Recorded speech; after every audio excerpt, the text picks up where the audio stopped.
abrir nossa Bíblia, a Palavra de Deus, capítulo 6 do livro de João.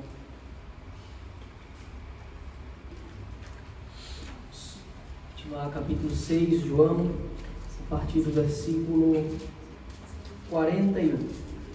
Versículo 41 ao versículo 59.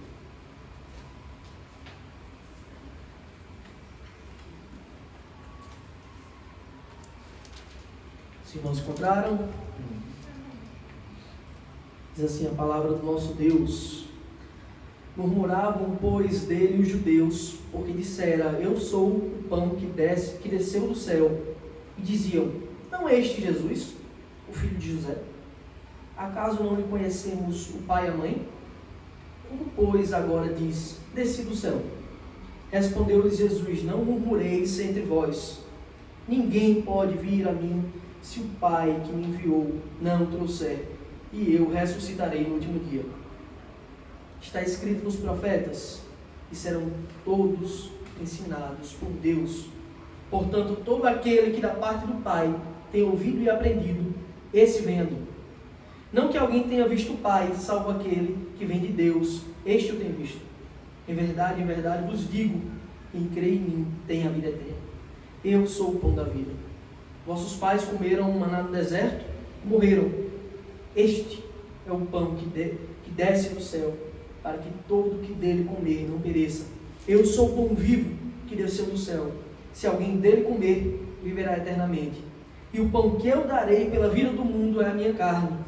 Disputavam, pois, os judeus entre si, dizendo: Como pode este dar-nos a comer a sua própria carne? Respondeu-lhe Jesus: Em verdade vos digo, se não comerdes a carne do Filho do Homem e não beberdes o seu sangue, não tendes vida em vós mesmos. Quem comer a minha carne e beber o meu sangue tem a vida eterna, e eu ressuscitarei no último dia. Pois a minha carne é verdadeira comida e o meu sangue é verdadeira bebida. Quem comer a minha carne e beber o meu sangue permanece em mim e eu nele. Assim como o Pai que vive me enviou, igualmente eu vivo pelo Pai, também quem de mim se alimenta, por mim viverá. Este é o pão que desceu do céu, em nada semelhante àquele que os vossos pais comeram e contudo morreram. Quem comer este pão viverá eternamente. Estas coisas disse Jesus quando ensinava na sinagoga de Cafarnaum. Amém. Vamos orar, meus queridos. Deus eterno, nosso Pai, nosso Senhor, te oramos, Pai, te pedindo iluminação, pedindo que o Senhor abra os nossos olhos, que o Senhor tire qualquer escama das nossas vistas que nos impeçam de enxergar a Tua verdade, das nossas mentes que nos impeçam de compreender o Teu Evangelho. Nosso Deus, nós te rogamos Teu amor, a Tua misericórdia, também nesse momento em que abrimos a Tua Palavra, nos deleitamos nas Tuas verdades, para que o Senhor nos ajude. Nós rogamos, Pai, que o Senhor abra o nosso entendimento, que o Senhor faça o nosso coração inclinado a receber a Tua Palavra, inclinado a crer, inclinado a obedecê-la, para que haja proveito no Teu reino, para que Teu nome seja glorificado também com isso. Nos ajuda, Senhor, pois nós mesmos não conseguimos. Mas se o Senhor nos ajudar, certamente compreenderemos as Tuas verdades, a Tua Palavra que é santa, viva e eficaz.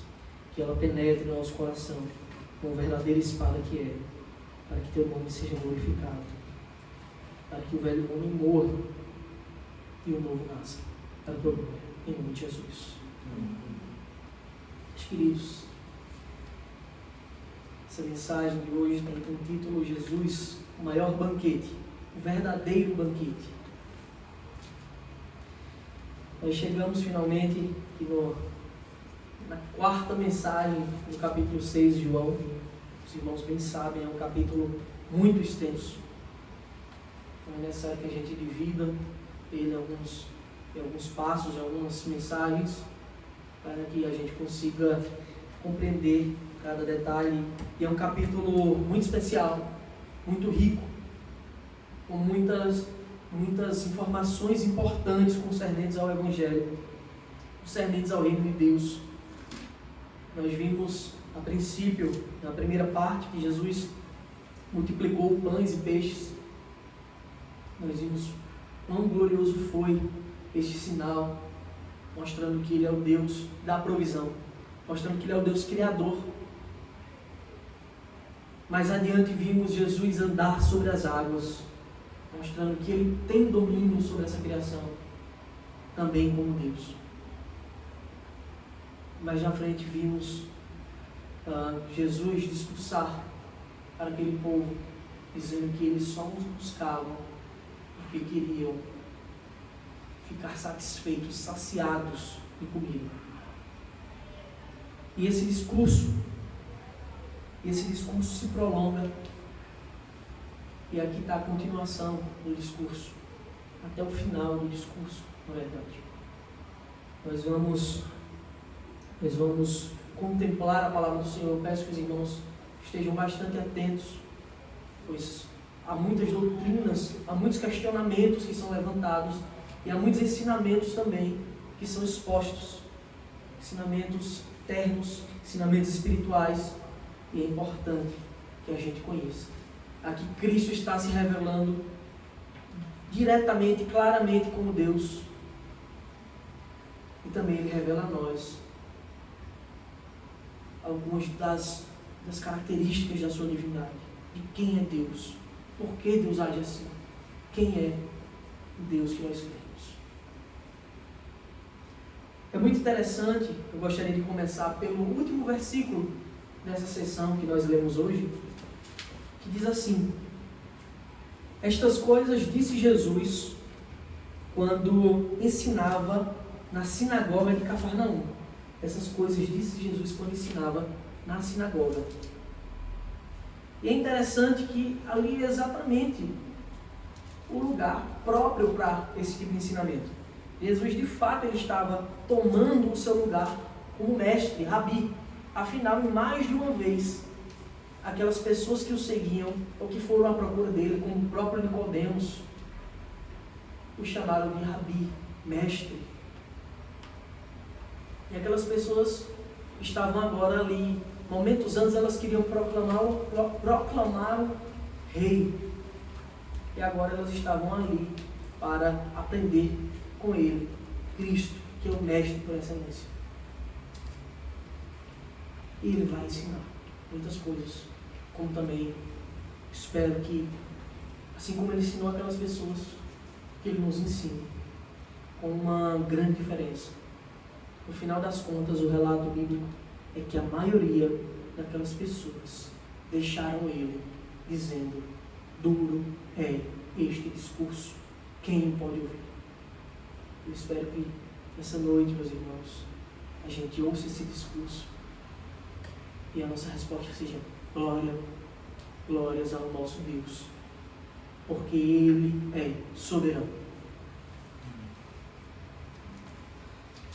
Bom, vejamos. Primeiro questionamento já aparece no versículo 41, primeiro versículo do texto, que diz assim: murmuravam, pois, dele os judeus, porque dissera: eu sou o pão que desceu do céu. Nós vimos na semana passada, quando nos reunimos, que Cristo já tinha dito isso. Eu sou o pão do céu. O pão do céu não é o maná, que vocês dizem que seus pais comeram o pão do céu. O pão do céu sou eu.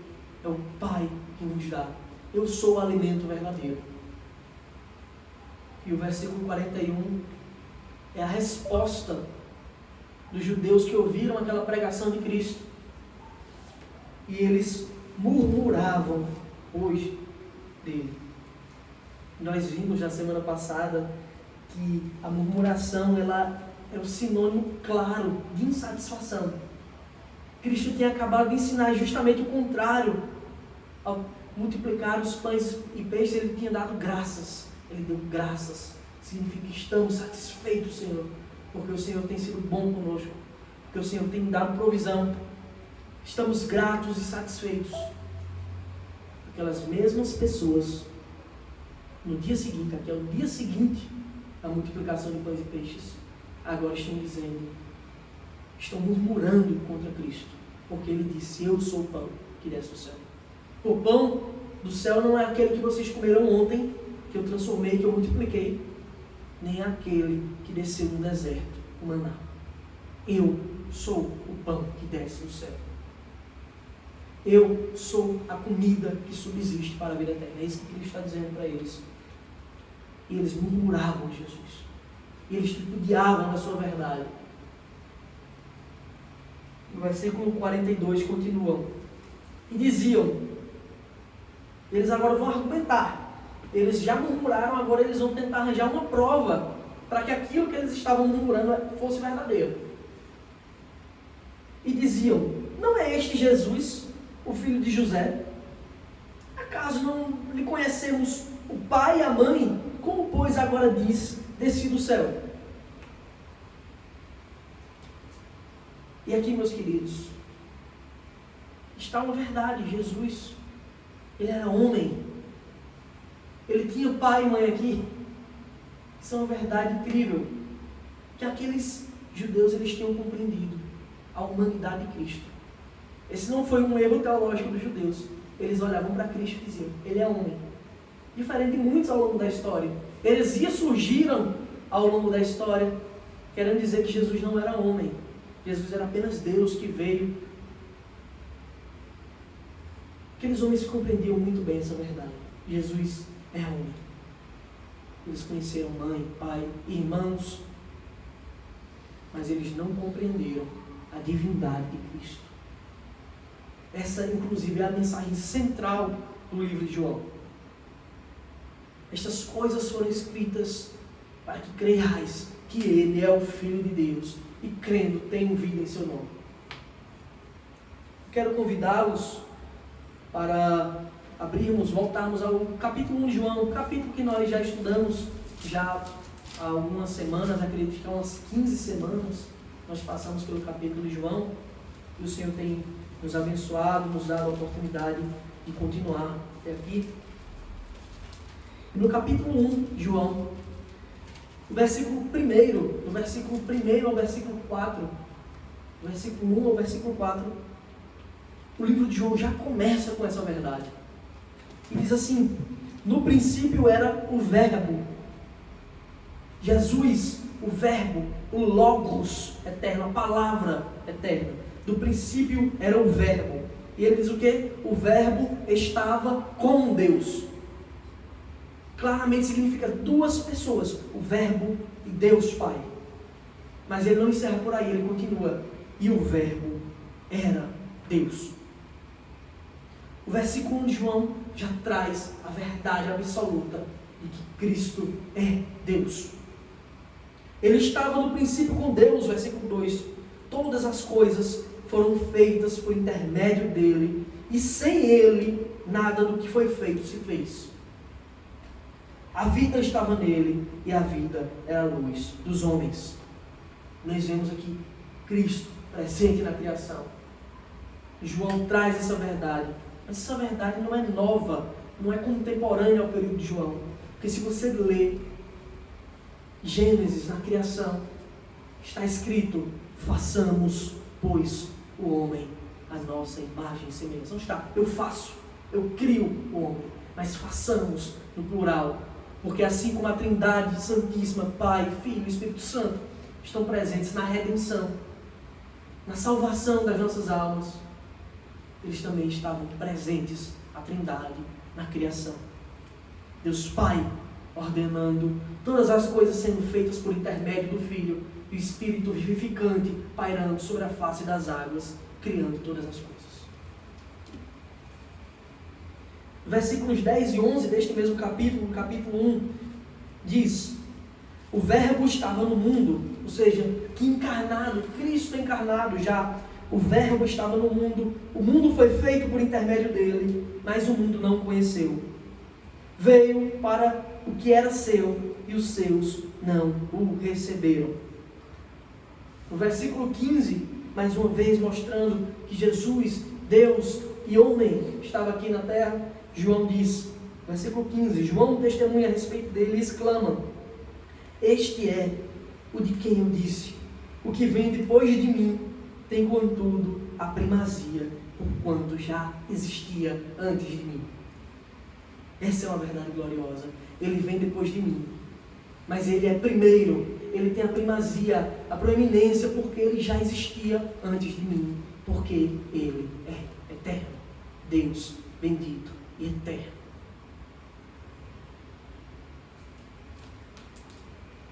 Os judeus, eles tiveram a oportunidade de aprender de Cristo. Eles compreenderam que Jesus era homem. Mas vendo os seus sinais, a grandiosidade da obra que fazia, o testemunho que João Batista deu, o testemunho que ele mesmo deu, o testemunho que seus milagres dava, o testemunho que os profetas davam, que a Escritura dava, eles não reconheceram a verdade de que Jesus é Deus. Eles não compreenderam o infinito amor de Deus, que Ele, tendo toda glória, toda riqueza, toda majestade, Ele decidiu se humilhar, descer e se fazer como nós, homens, para morrer em nosso lugar. Essa é uma das verdades mais lindas do Evangelho. Quão grande é esse amor. A Escritura diz que alguém até poderia morrer por alguém que é justo, se animar para morrer pelo justo. Mas Cristo prova seu amor porque Ele morreu por nós, sendo nós ainda pecadores. E Ele infinitamente santo. Esse foi o argumento dos judeus. A gente não conhece o pai e mãe dele. Eles compreendiam que Jesus era homem. E de fato Ele é. Mas não compreenderam que Ele é Deus. Versículo 43 diz: respondeu-lhes Jesus: não murmureis entre vós. Jesus repreende aqueles homens pela murmuração deles. Ele tinha acabado de ensinar o princípio que aqueles homens deviam ser gratos, pois eles já estavam alimentados fisicamente, agora estavam sendo alimentados espiritualmente, e eles rejeitaram o alimento. Eles rejeitaram o verdadeiro alimento consistente, que vivifica as almas, que dá vida verdadeira. Eles rejeitaram. E é interessante como nós pecadores somos. É interessante como nós agimos. Para a gente aceitar as coisas, meus queridos, muitas vezes parece que aquilo tem que fazer total sentido para as nossas mentes. Aquilo tem que ser pregado de uma forma que me agrade, que se encaixe com os padrões que eu já trago pré-estabelecido sobre quem é Deus, sobre a sua obra, sobre a sua divindade. Quantas vezes a gente não vê isso? Eu lembro que certa vez, ensinando na igreja, uma irmã, uma senhora de muitos anos de igreja, eu falando sobre Esaú e Jacó, e que Jacó mentiu, se passou por Esaú para receber a bênção do seu pai Isaac. E aquela irmã começou a murmurar, dizendo: por que Deus aceitou essa coisa?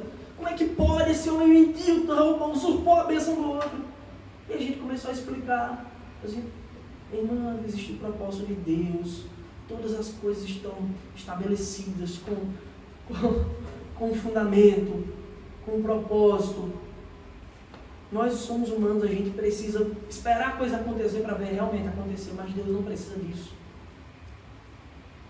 Mas, mesmo compreendendo, ainda eu chego a dizer assim: eu entendo, eu consigo compreender isso aí, faz sentido, mas está errado, Meus irmãos, quem somos nós para poder julgar as ações de Deus, os propósitos de Deus? Quem somos nós para querer trazer um padrão de justiça para aquele que é a própria justiça? A justiça de Deus é suprema. O seu amor é infinito, bem como a sua glória. Os seus caminhos, eles são insondáveis. E era isso que aqueles homens estavam passando. Jesus disse: eu sou o pão que desceu do céu. E aqueles homens estavam murmurando: não é nada, a gente viu que ele tem pai e mãe. A gente conhece José, Maria, Tiago, João, seus irmãos. Nós conhecemos. Quantas vezes nós não agimos igualmente? A palavra de Deus é exposta, a gente não aceita, a gente quer aquilo que agrade o nosso coração, aquilo que esteja dentro dos meus projetos de vida, dos meus padrões. Meus queridos, aprendam: Deus não é você, só existe um Deus. Nós somos os seus servos, os seus filhos, nós os que cremos. No versículo 44, agora Jesus vai dar uma resposta para aqueles homens. Primeiro ele repreendeu: não murmureis entre vós. E agora ele vai trazer um ensino incrível do Evangelho. Uma das verdades mais gloriosas e que homens ao longo da história têm rejeitado a bel prazer, simplesmente porque são rebeldes, insubmissos à palavra de Deus. E eles têm rejeitado de forma contumaz.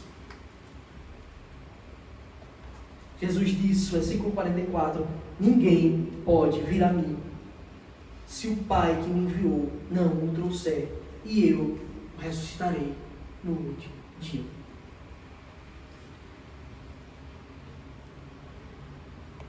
Primeiro aqui Jesus manda eles pararem de murmurar, ele repreende. Depois ele explica o motivo de eles não compreenderem. Deles não compreenderem que ele é o pão que desceu do céu. O motivo é esse: se o Pai não o trouxer, ninguém por si só pode vir a mim. Está muito claro na sua palavra.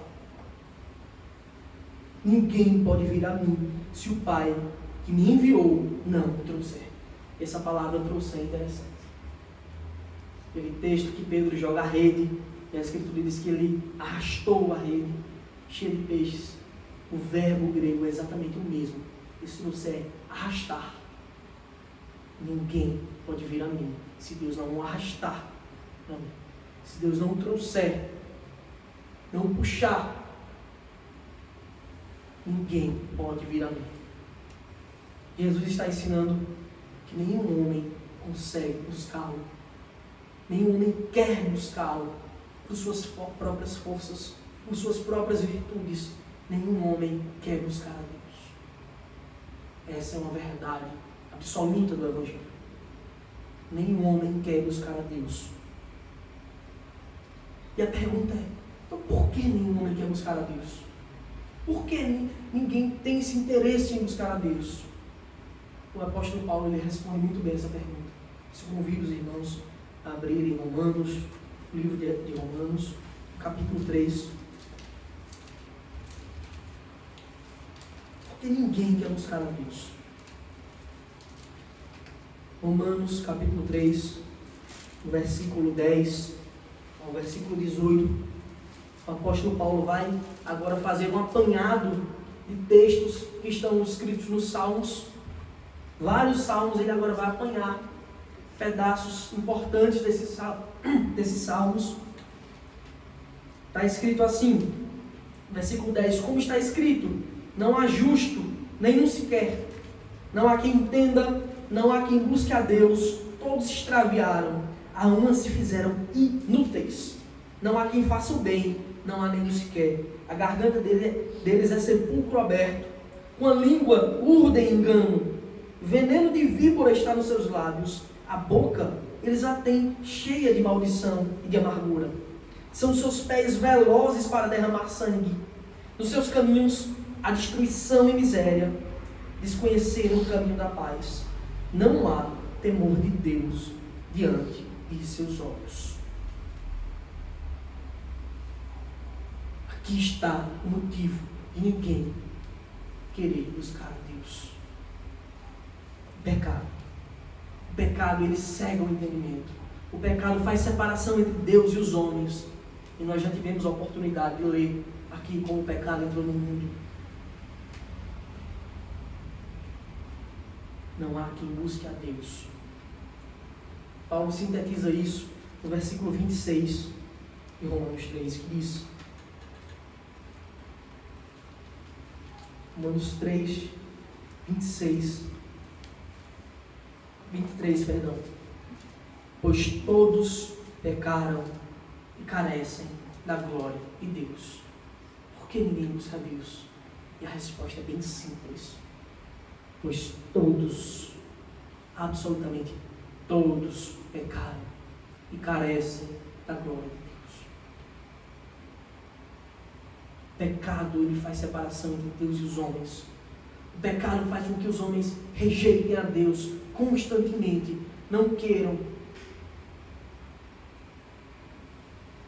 Por isso que é importante que Deus o arraste. Por isso que Cristo está dizendo: ninguém pode vir a mim se Deus não o arrastar. Não há quem busque a Deus, pois o pecado ele cegou o entendimento dos homens. É tão visível isso, que esses homens eles estavam seguindo a Cristo, porque Ele fazia sinais de curas, porque Ele multiplicou pães e peixes, Ele fez grandiosos sinais. E quando Jesus falou: eu sou o pão que desceu do céu, eles começaram a murmurar. Quem é que faz isso? É o pecado. Por isso que quando nós nos reunimos aqui para adorar a Deus, para glorificá-lo, para aprender a sua palavra, a gente entra em estado de contrição. Porque o pecado é uma afronta direta a Deus. O pecado é uma afronta à santidade de Deus. Por isso que nós nos reunimos de forma contrita, de coração contrito, e pedimos perdão a Ele.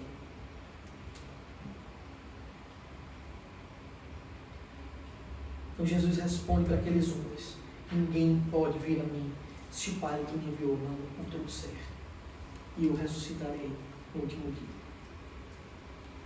Então, primeiro Jesus diz: o que é necessário? Que é o Pai arrastá-lo. Por quê?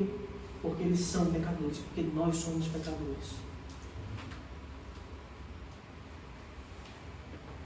Então, fica um questionamento. Então, todos que foram a Cristo, todos que foram a Deus, foram arrastados por Ele? E a resposta é sim, meus irmãos. Ninguém procura a Deus por seus próprios méritos. A verdade é que nós estamos ao lado de Cristo hoje, não porque eu quis, porque eu tinha virtudes suficientes para querer a Deus, não. O que eu mais queria agora era cometer toda sorte de impurezas. É isso que a gente quer. É isso que o ser humano quer, o não regenerado, aquele que não conheceu a Deus. Ninguém busca a Deus por suas virtudes, senão que Deus nos arrasta para Ele de forma amorosa. Ele nos tira de um lamaçal de trevas, de imundície, de sujeira, de pecado, e nos traz para Ele. É fato, meus irmãos, Deus escolhe os seus filhos. Deus chama os seus eleitos. Deus escolhe os seus filhos. Ele chama. Ele traz para si os seus eleitos. De forma que nós dizemos que essa ação, ela não é sinergística. Você faz a sua parte e Deus a dele. Não. Deus faz tudo por nós. A gente não tem parte nenhuma. Senão, nós somos convencidos por Ele de que o Evangelho é verdade. Nós dizemos: sim, Senhor, eu creio na Tua palavra, porque Ele nos convenceu. Para provar isso, vamos ler 2 textos de Paulo, também do apóstolo Paulo. Efésios capítulo 1. São muitos os textos que falam da eleição de Deus, que Deus escolheu seus filhos antes da fundação do mundo. São muitos os textos. Nessa noite vamos ler apenas 2, por causa do tempo. Efésios 1, de 3 a 10.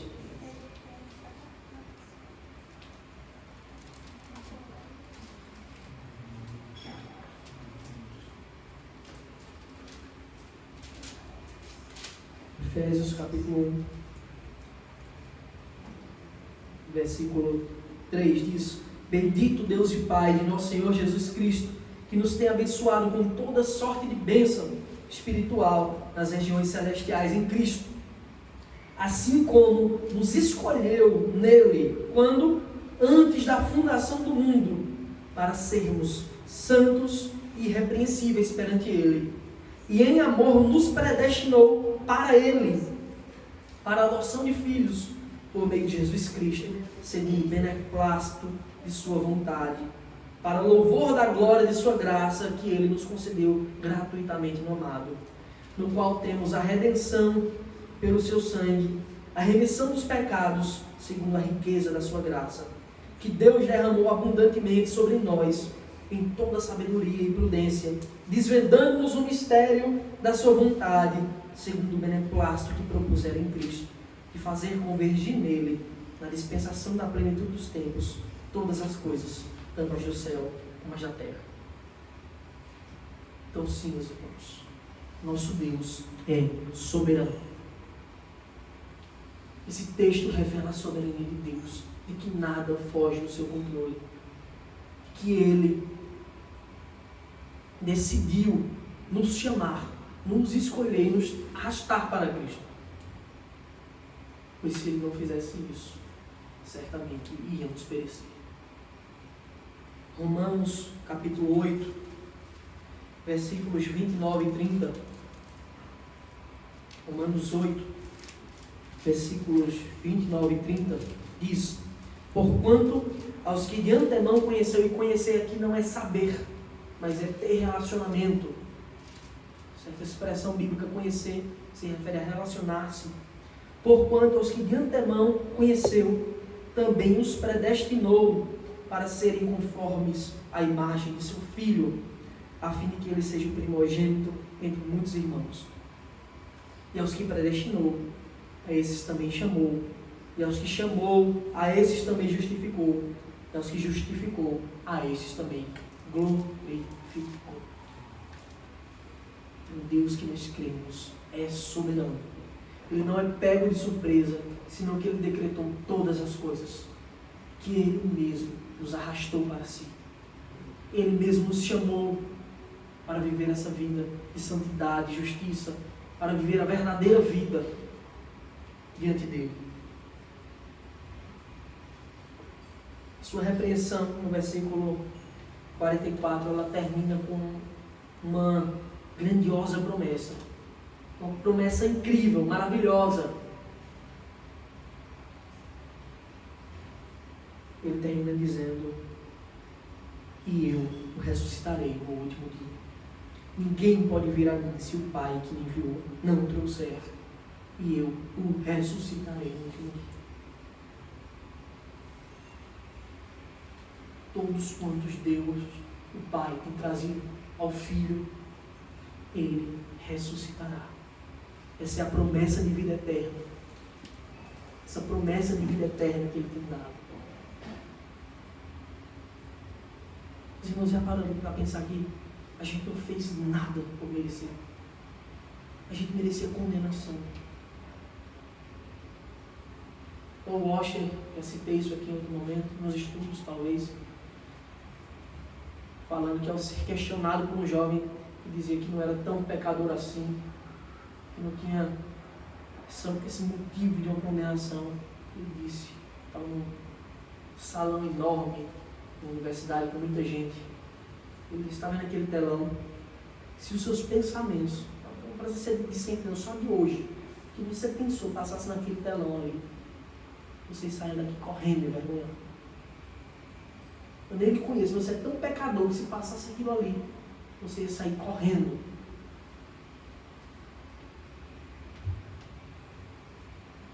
A gente sabe as malignidades, as loucuras que a gente pensa. Nós somos pecadores de forma terrível. Por isso que o nome dessa doutrina é que todos pecaram, chama-se depravação total. Todo aquele sem Cristo, todo aquele que não conheceu o Evangelho, que não foi regenerado, é totalmente depravado.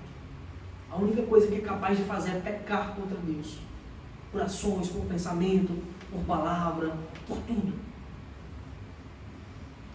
Quem somos nós para reivindicar alguma coisa de Deus? E aqueles homens se achavam no direito de dizer: quem? Esse desceu do céu? A gente conhece pai e mãe dele. E Cristo está explicando: sabe por que vocês não estão compreendendo?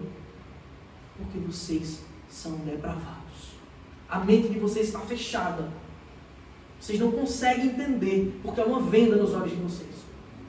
Se o Pai não arrastar para mim, se o Pai não purificar, não tirar essa venda, vocês nunca vão compreender essa verdade. É isso que Cristo está dizendo para aqueles homens. E Ele diz para nós também isso. Essa verdade não era exclusiva deles, mas também nossa. Versículos 45 a 47 diz: está escrito nos profetas, e serão todos ensinados por Deus. Portanto, todo aquele que da parte do Pai tem ouvido e aprendido, esse vem a mim. Não que alguém tenha visto o Pai, salvo aquele que vem de Deus. Este o tem visto. Em verdade, vos digo, quem crê em mim tem a vida eterna. Nessa fala, Jesus sintetiza um pouco do que ele disse antes. Primeiro, como está escrito nos profetas, ele mesmo disse: serão todos ensinados por Deus. E é isso que ele está fazendo ali. Deus, homem, ensinando a todos. E nos ensinando hoje. E nos ensinando a todos quantos abrirem a sua palavra e ver as verdades do seu Evangelho. Segundo, eu tenho visto o Pai, porque eu sou do alto. É isso que Cristo está dizendo. Vocês acham que Moisés viu a Deus? Nenhuma alma vivente pode ver a Deus sem ser consumido. Eu vi o Pai. Inclusive, eu sou a imagem perfeita de Deus Pai.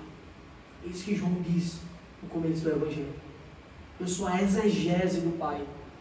Quem olha a mim, vê ao Pai, porque nós somos um. Mas eu vi ao Pai, porque eu sou do alto, como vocês estão tripudiando e tentando negar. Eu sou do alto. Terceiro, todos quantos creem em mim têm a vida eterna. Eu ressuscitarei no último dia. Ou como nós lemos em Romanos, aos que Deus chamou, predestinou, a esses também chamou. E aos que chamou, Ele justificou dos seus pecados. E aos que justificou, Ele já glorificou. Glorificação é um ato futuro, no qual nós receberemos nosso corpo puro, sem a presença do pecado, sem o domínio do pecado, sem nada que tenha a ver com o pecado, naquele grande dia. E quando Paulo escreve, ele diz: Deus já glorificou. Mas quem está glorificado aqui? A questão é: tão certo como Deus vive, isso ocorrerá, porque Ele prometeu e Ele é fiel. Por isso que Cristo disse: eu o ressuscitarei. Todo aquele que vir a mim, de modo algum eu lançarei fora, mas eu o ressuscitarei no último dia. Todas as coisas se encaixam. O Evangelho de Deus é perfeito. E o interessante é que ele diz: em verdade vos digo. Várias vezes Jesus faz isso no seu ministério. E o reverendo Paulo Brasil fala uma coisa muito importante. Isso aqui é claramente um contraponto entre os profetas.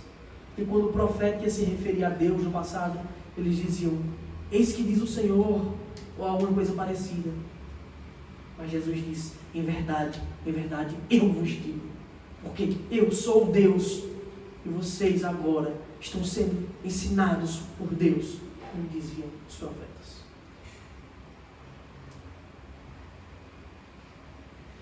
Versículos 48 a 50, Jesus continua o seu discurso. Eu sou o pão da vida. Vossos pais comeram maná no deserto, morreram.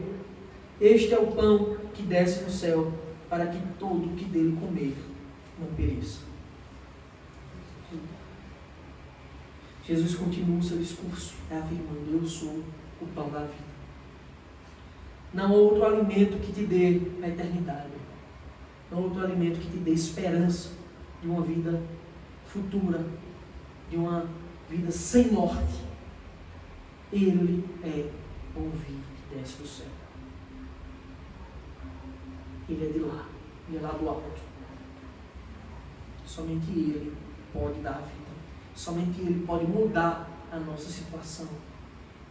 Como Ele já mudou a de muitos depravados para santos, separados por Deus para o Evangelho, para as boas novas, para filhos adotivos.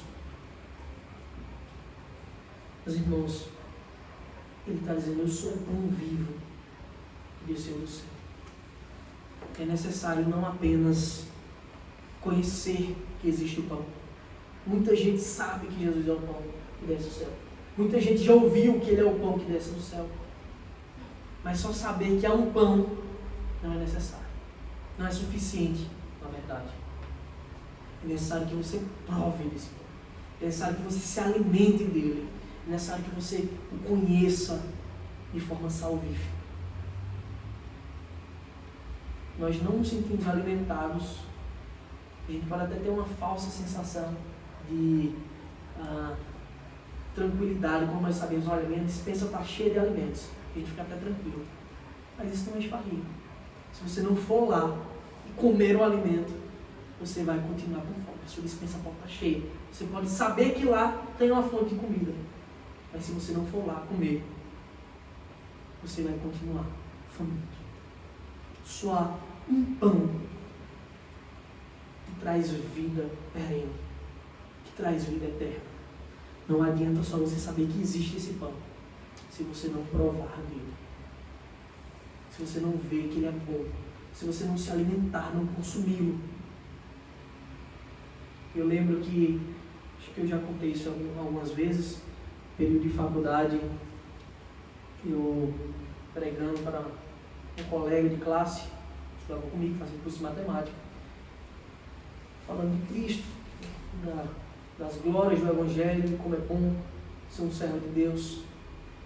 E ele disse o seguinte: não, eu acho massa, compreendo, acho muito bom isso, até acredito, como você diz aí, mas eu ainda sou muito jovem, eu ainda tenho muita coisa para curtir ainda, como se o crente não pudesse festejar, né? Tem muita coisa para curtir ainda, quem sabe mais adiante.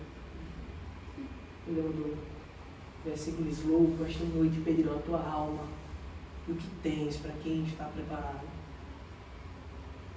E é isso, não adianta a gente saber que há uma esperança em algum lugar ali distante, se a gente não se apropriar dela. Os pentecostais gostam muito da expressão: tome posse. Se tem alguma coisa que você tem que tomar posse, meu irmão, é de Cristo, a salvação, que Ele te oferece, Ele te chama. E o que é que você diz? Vai esperar a vida passar? Jonathan Edwards, sua pregação extremamente chocante, ele faz a pergunta: como é que morre o sábio? A resposta é: o sábio morre do mesmo jeito que o tolo. No momento está vivo e no momento seguinte não mais. Nada nos garante que o nosso próximo passo não seja para a morte. Nada te garante que você vai ter um momento de voltar atrás e correr para comer o verdadeiro alimento. Nada te garante isso. Ele diz que, se fosse possível, claro, apenas uma conjectura, conversarmos com alguém que está nesse momento padecendo as tormentas do inferno, a ira de Deus, merecidamente, porque todos pecaram contra Ele. Aquelas pessoas certamente diriam: não foi isso que eu planejei para o meu futuro. Eu tinha tudo traçado, eu tinha planos bem delineados. Eu ia fazer isso e aquilo outro. E no final da minha vida ia dar tudo certo. A pergunta é: como é que morre o sábio? Do mesmo jeito que eu estou. No momento que você está vivo e no outro não está mais. Esse momento para abraçar o Evangelho é hoje. Muita gente pensa assim, nesse colega, muita gente. Espero que ninguém aqui esteja com o coração endurecido, a ponto de achar que com suas forças mais na frente você buscará o Evangelho e encontrará. Versículo 51 continua. Eu sou o pão vivo que desceu do céu. Se alguém dele comer, viverá eternamente. E o pão que eu darei pela vida do mundo é a minha carne. Cristo agora fala do seu sacrifício, do seu ato redentivo, da sua expiação. Eu darei a minha carne em favor do mundo. Quando ele fala do mundo, obviamente, dos seus eleitos. Eu darei a minha carne. Observe a expressão, não é vão tomá-la de mim, vão me matar. Não, é eu darei a minha carne. Fica muito claro que ele dá a vida, que ninguém a tira, como ele mesmo disse, mas ele voluntariamente dá. Momentos antes, ele estava para ser morto, ele ora ao Pai, no Getsemane, e diz: Pai, se possível, passa de mim esse cálice. Contudo, não seja feita a minha, mas a tua vontade. E a vontade de Deus já estava estabelecida desde antes da fundação do mundo. E ele vai para aquele lugar. E aqueles homens, quando começam a cercá-lo, ele olha logo e diz: o que vocês têm para fazer? Façam logo, porque chegou a hora. E quando todas as coisas estão feitas, cada passo determinado que ele cumpre, ele mesmo diz: está consumado. E ele entrega o Espírito. Porque ninguém tira a sua vida. Ele mesmo a dá. E ele mesmo pode reavê-la. Como ele diz, esse mandato eu recebi do Pai. A verdade, meus queridos, é que Deus que nós cremos, Ele é soberano. Essa é uma das principais verdades bíblicas. O verdadeiro cristão, ele não pode negar isso. O Deus que nós cremos, Ele é soberano. Ele não é um Deus que pode ser pego de surpresa. Ele não é um Deus que faz as coisas de supetão, porque foi necessário Ele dar algum remédio para alguma coisa. Não. Ele é soberano. E tudo o que acontece está determinado pelas suas ordens, pela sua palavra, pelo seu decreto imutável. Ele veio para morrer em nosso lugar. Ele veio para entregar a sua vida, a sua carne na cruz do Calvário, em nosso favor, para que nós pudéssemos nos alimentar da sua carne, que é a verdadeira comida. Versículo 52 diz: disputavam, pois, os judeus entre si, dizendo: como pode este dar-nos a comer a sua própria carne? Olha que interessante. Mais uma vez, a gente já viu várias no Evangelho de João, mais uma vez vemos o homem natural, aquele que tem as vendas nos olhos, que não consegue discernir as coisas espiritualmente, tentando interpretar as palavras de Cristo de forma literal. Nicodemos: eu não posso voltar para o ventre da minha mãe e nascer de novo. A mulher samaritana: me dá dessa água para que eu não tenha mais sede. E agora esses homens: como pode ele estar dizendo que a gente tem que comer da carne dele? Ele é canibal, está incentivando o canibalismo? Meus queridos, é evidente que comer a sua carne é um sinônimo para crer na sua obra, para se apropriar da sua salvação, para se devotar a Ele, o único e verdadeiro Deus. De fato, eles não tinham como compreender isso. Que as vendas, as escamas impediam eles de enxergar a verdade mais simples do Evangelho. 53. Respondeu-lhe Jesus: em verdade vos digo, se não comerdes a carne do Filho do Homem, e não beberdes o seu sangue, não tendes vida em vós mesmos. É claro que Cristo está falando de forma literal, um sinônimo para: vocês devem crer na minha obra, vocês devem crer que eu vi para entregar o meu corpo, para ser morto, que eu vim dar a minha vida, que meu corpo vai ser exposto à vergonha, que eu vou derramar o meu sangue, o sangue da nova e eterna aliança, em favor de muitos, o sangue que purifica o homem dos seus pecados, o sangue que nos torna mais alvos que a neve. Vocês têm que crer nisso. Essa é a verdade do Evangelho.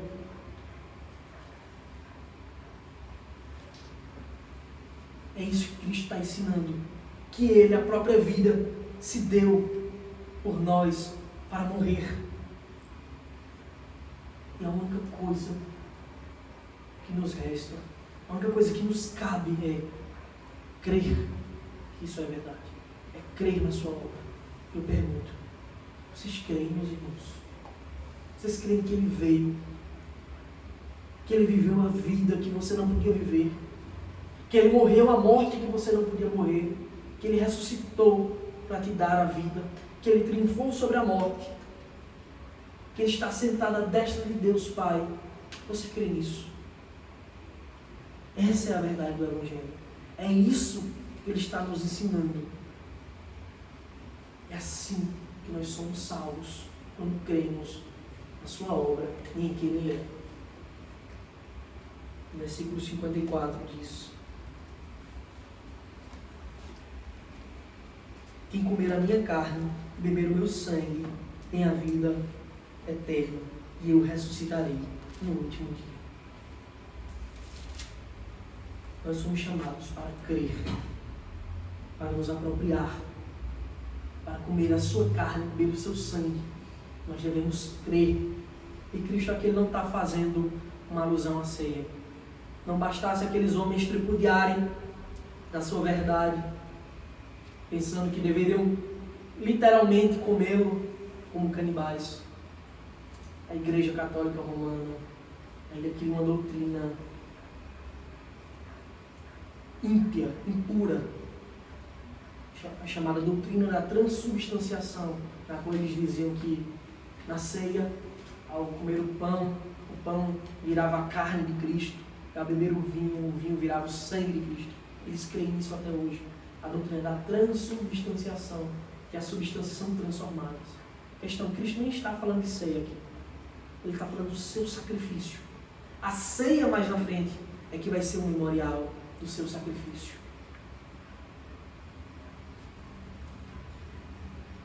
Versículo 55 a 58 diz: pois a minha carne é a verdadeira comida e o meu sangue é a verdadeira bebida. Quem comer a minha carne e beber o meu sangue permanece em mim e eu nele. Assim como o Pai que vive me enviou, igualmente eu vivo pelo Pai. Também quem de mim se alimenta, por mim viverá. Este é o pão que desceu do céu, em nada semelhante ao que vossos pais comeram e contudo morreram. Quem comer este pão viverá eternamente. Meus irmãos, é fato de que o pecado ele faz separação entre Deus e os homens.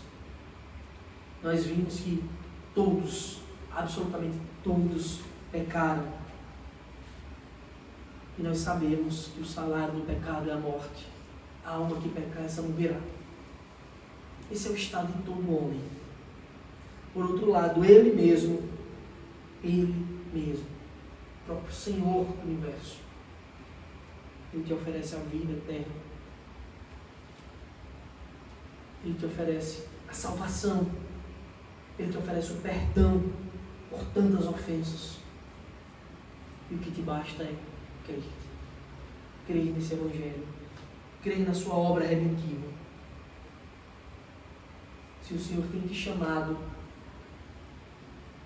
não endureçam o coração como aqueles homens endureceram no deserto. Eles foram assistidos por Deus em todo momento, naqueles 40 anos de peregrinação. E muitos endureceram o coração. Deus disse: não entrarão no meu descanso. Eles comeram o maná que descia do céu. Nós hoje temos a oportunidade de nos alimentarmos do pão da vida. O pão eterno de Deus que desce do céu. E Cristo hoje te chama. Mais uma vez o Senhor nos dá a oportunidade de estar de braços abertos esperando. E o que te resta é crer.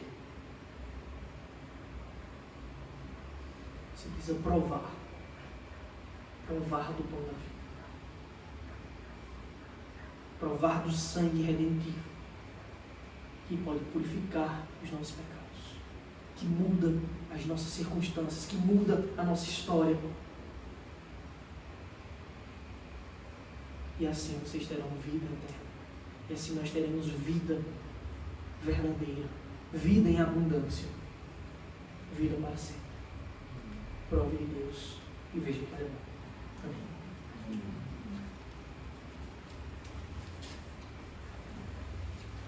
Fazer uma oração? Senhor Deus, obrigado, Pai, pela Tua palavra.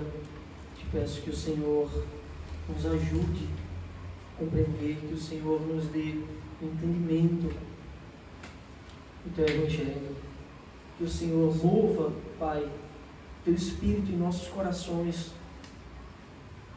Que o Senhor chame com Teu Santo Espírito internamente cada um de nós, para que nós, humildemente, digamos sim, Senhor.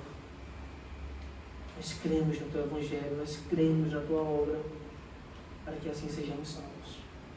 Ajuda-nos, Senhor. Guia-nos pelas veredas planas do Teu Evangelho. Guia-nos, Pai, por Tua justiça, pelo Teu amor, pelas Tuas misericórdias. Ajuda-nos, Senhor. Abençoa, Pai, cada irmão aqui presente.